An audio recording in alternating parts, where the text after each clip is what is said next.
On this episode of the Infowars News, the USA and Russia reach a deal on a Syrian ceasefire. A Muslim FM radio station broadcasting 25 hours of Al-Qaeda speeches, and the SEC targets Infowars and other independent news sites. That and a lot more, so stay tuned.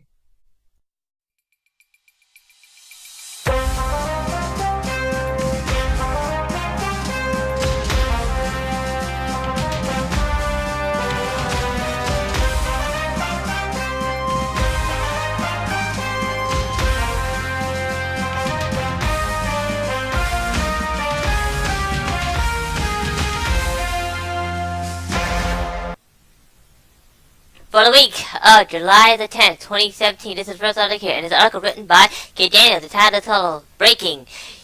U.S. Russia reach deal on Syrian ceasefire. Huge Trump victory. Underneath it, it says, this is a major diplomatic win for Trump and reversal of Obama's warmongering. It was written by Kit Daniels.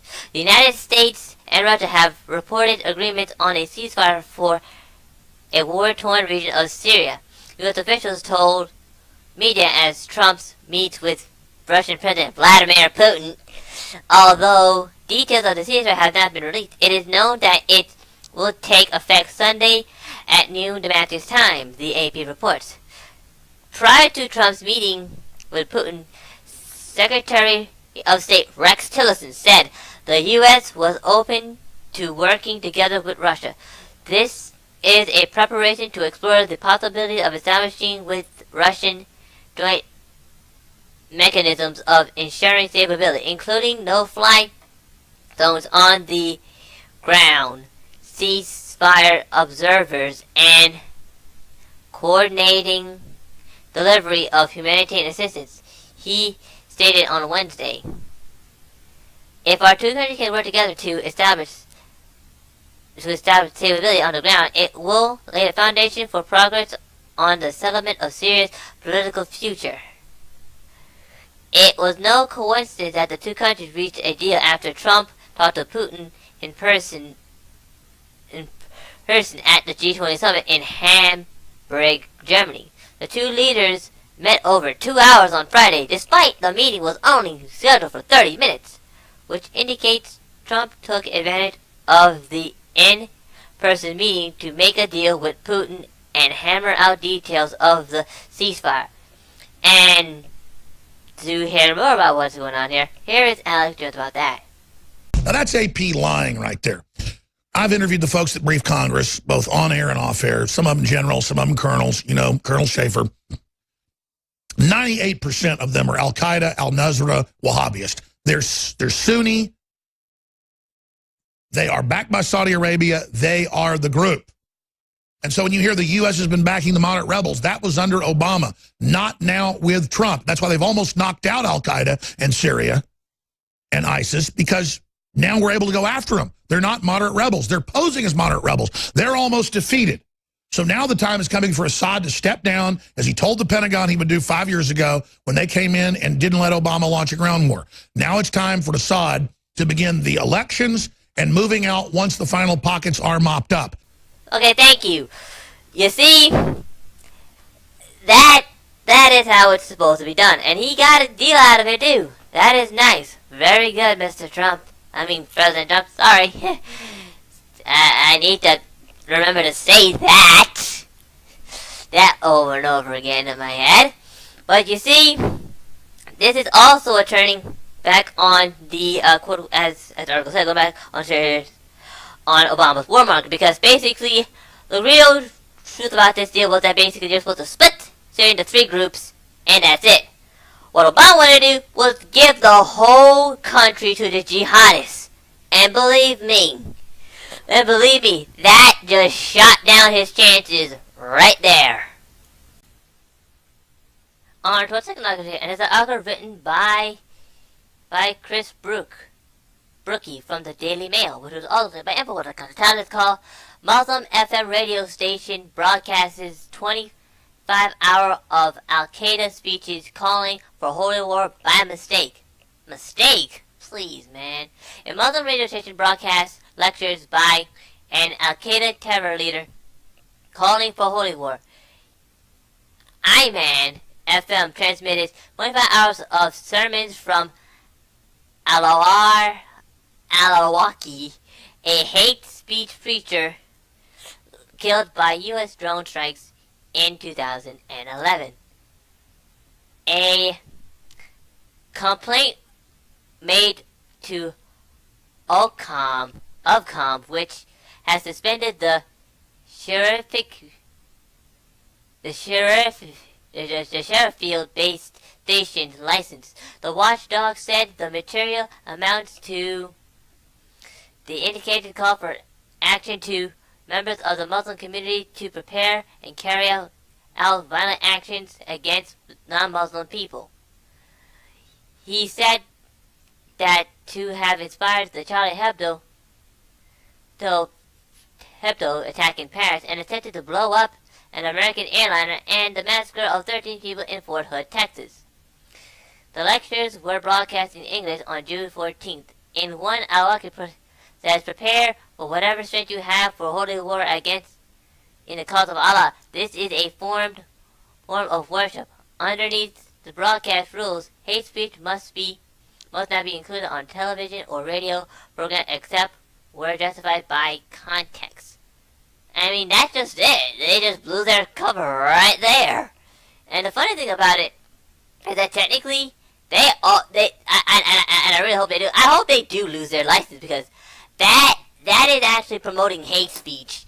And to be honest with you, when you promote hate speech like that, then you just deserve to lose it. If you start calling for violence, then you deserve to lose it. Other than that, hey, whatever. Hey, whatever, say what you want, as long as you're not calling for violence. And that's what these guys were doing. Which leads us to our final article here, and it's an article written by Kit Daniels, how it's called FCC Targets Infowars, Drudge, and Breitbart. Underneath it says, agency joins Nothing Burger witch hunt to smear independent media. Wow, we know we've been hearing about this for a long time. Democrats on the Federal Elections Commission are directly challenging the First Amendment rights of Infowars, the Drudge Report, and Breitbart by threatening to investigate their election decisions. And you can see the actual page here on Scrib. I mean, just take a look at it. I mean, I'm sorry if I'm going through it a little fast, but you can take a look at it for yourself. Their game plan could include subpoenas targeting the day-to-day operations of each outlet. It's pretty easy to see how this quickly becomes an inquisition into conservative media outlets. An election law expert said to the Washington Examiner. Commissioner Weinbraw appears to be laying the groundwork to subpoena people at Breitbart, Drudge, and Infowars. Maybe even Matt Drudge and Alex Jones themselves. This is a clear attack on the free press protected by the First Amendment, and it stems from the wider witch hunt into Russia collusion that CNN very owned Van Jones admitted was a nothing burger. The FCC has two planned objectives: kill competition to the mainstream anti-Trump media and provide a convolution about fake excuse as to why Hillary Clinton lost the 2016 election that absolves establishment Democrats of blame. We already know who's to blame for that. But the reason Democrats lost the White House is simple. Their national party has drifted away from its voting base to resemble globalism, which tramples the livelihoods of working-class Americans. It is not surprising that Donald Trump and his American First platform won Rust Belt states which haven't voted Republican in decades. And we're going to be a regional party that falls into the majority and fails to do things on behalf of those of the working class group that were the backbone of the Democratic Party for so long. And here's Alex Jones on that. To have the Federal Elections Commission call for a group of hearings against myself, Matt Drudge, and of course Breitbart,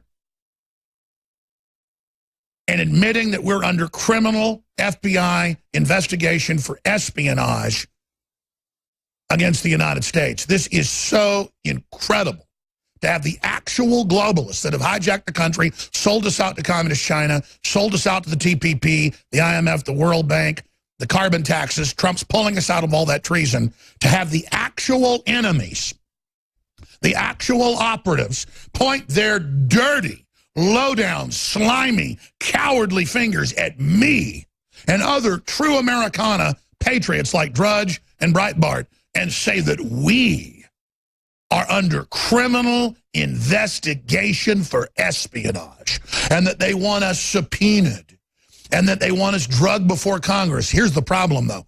They did poison. I saw the medical report. The Secret Service asked him not to make it public, of Roger Stone, who was hit with polonium. Right when they were going to call him before Congress, they wanted to kill him so they could blame him for everything and have him dead. Didn't work. Didn't get enough of it into him. And they've tried this with other folks they want to scapegoat. So the problem is they may try to kill Drudge and myself and others before they have the hearings. But I'm just pointing that out. If it does happen, it's very, very obvious. But we win that way either way. This is unbelievable. Okay, thank you. You see, they already know. They're dead. And if they can't win the 2018 election, Senate elections, then they're done. They're dead. Well, they're gonna go to jail, which I know that's what's gonna happen. And this is just a nothing burger. They are all too angry that they lost. They can't get what they want, so now they're going to completely do everything in their power to basically and utterly, how do we say it, try to shut down these news outlets, because they all know, basically, they're all about to go to prison, and they don't want that here. That's why they're blocking Trump in every single aspect of his cabinet. Now, and that's all there is. They're just trying to block him because basically, you know, they're the ones that basically helped win the election. And I think we're in a fight for our lives here. So that's all the articles I have for you today. If you guys need more about the articles, please go to the link below, go to Infowars.com or PrisonPlay.com. There you can find hundreds of articles just like this one I have read for you today. This is the Infowars News List. I'm Info Gunner. Have a favorite number 3. Please like, subscribe, and donate. Bye-bye.